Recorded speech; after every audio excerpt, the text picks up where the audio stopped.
সম্মানিত যশোরবাসী, একটি জরুরি ঘোষণা এত দ্বারা সর্বসাধারণের অবগতির জন্য জানানো যাচ্ছে যে জ্বালানি সংকট মোকাবেলায় সরকার নিম্নোক্ত গুরুত্বপূর্ণ সিদ্ধান্ত গ্রহণ করেছে।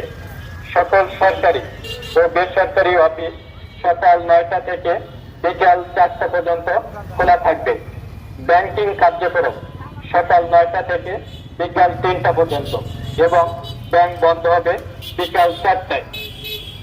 দেশের সকল শপিং মল ও মার্কেট সন্ধ্যা 6টার পর বন্ধ রাখতে হবে।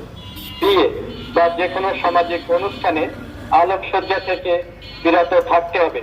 তবে হোটেল, রেস্তোরাঁ, ফার্মেসি এবং জরুরি প্রয়োজনীয় সেবার দোকান এবং কাঁচা বাজার আওতা বহির্ভূত থাকবে।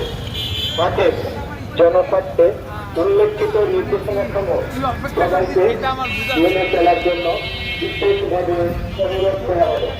অনুরোধ করুন জেলা ম্যাজিস্ট্রেট যশোর, পুরসভার জেলা প্রশাসক যশোর।